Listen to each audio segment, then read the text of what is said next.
ஏன்னா வெத்தலை தான் இன்றைக்கி உங்களுக்கு சளி இருமலுக்கு ஒரு அற்புதமான மருந்து அப்படிங்கிறத நினைவு கூடுறேன் உங்களுக்கு. அந்த காலத்தில் வந்து பார்த்திங்கன்னா வெத்தலை பாக்கு டெய்லி போடும்போது அதுவே உங்களுக்கு சளி இருமலுக்கு மருந்து. இப்போ கூட உங்களுக்கு சளி இருக்கா இருமல் இருக்கா நான் சொல்கிறேன், நீங்கள் எந்த மாத்திரை மருந்துன்னா எடுங்க, ஆனால் கூட இந்த வெத்தலை என்ற உணவை நீங்கள் சாப்பிடுங்க. எப்படி சாப்பிடணும்? வெத்தலை 2 எடுத்துக்கோங்க, நல்லா கழுவிடுங்க, தொடச்சிடுங்க, தேன் ஒரு 1/2 ஸ்பூன் வச்சுக்கோங்க, ஒரு மிளகு ஒரு கிராம்பு, இல்லைன்னா 2 மிளகு ஒரு கிராம்பு வச்சு வெத்தலை பாக்கு மாதிரி போடுங்க. எப்பேற்பட்ட இருமலில் நீங்கள் கஷ்டப்பட்டுட்டு இருந்தீங்கல்ல, உடனடி நிவாரணம் கிடைக்கும். தொடர்ந்து நீங்கள் சாப்பிடுங்க. புரியுறதா? இந்த தொந்தரவு இருக்கும்போது ஒரு நாளைக்கு 2-3 முறை கூட நீங்கள் இந்த வெத்தலையை பயன்படுத்தலாம். அதே போல் வீட்டில் நம்ம ஜென்ரலாக வந்து நீங்கள் வேது பிடிக்கலாம், ஆவி பிடிக்கிறது.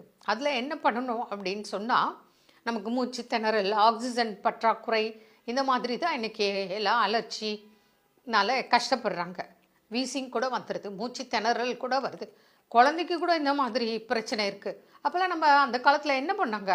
ஒரு தேங்காய் எண்ணெய் எடுப்பாங்க, அதை சூடு பண்ணி கட்டி கற்பூரம் போட்டு மூக்காட்டு இப்படி வைப்பாங்க, மூக்கு மேலே தடவுவாங்க, நெஞ்சுக்கு தடவுவாங்க, முதுகுக்கு தடவுவாங்க. இதெல்லாம் வீட்டு வைத்தியம்.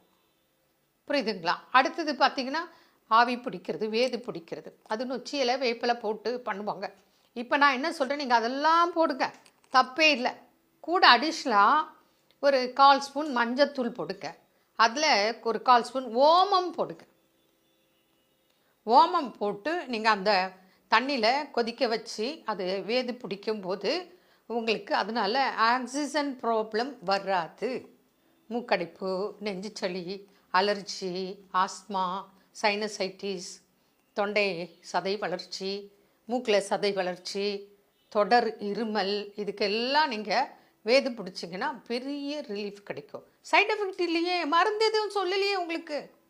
உணவு உங்கள் வீட்டிலேருந்து நீங்கள் ஓனாக எல்லாரும் செஞ்சது. இதெல்லாம் நம்ம தாத்தா பாட்டி அந்த காலத்தில் கடைப்பிடிச்சது தான் இன்றைக்கி உங்களுக்கு நினைவுபடுத்துகிறோம். புரியுதுங்களா? நீங்கள் மாத்திரை போட்டால் அந்த நேரத்துக்கு கேட்கும், அப்புறம் கேட்காது. இப்போ ஒன்றும் இல்லை, ஒரு வீசிங் பேஷண்ட்டு எடுத்துக்கோங்க.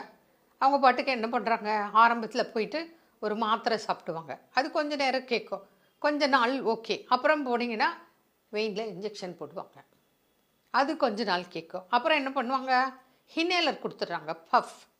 அப்புறம் என்ன பண்ணுறாங்க, நெபுலைசர் வைக்கிறாங்க. அதெல்லாம் அந்த நேரத்துக்கு தான். ஆனால் இதுவே நீங்கள் இந்த ஆடாத்தோட்டை, கண்டங்கத்திரி, ஏகப்பட்ட மூலிகைகள் இருக்குது. அதெல்லாம் நீங்கள் உணவு மாதிரி நம்ம டெய்லி சாப்பிட்டோன்னு சொன்னால்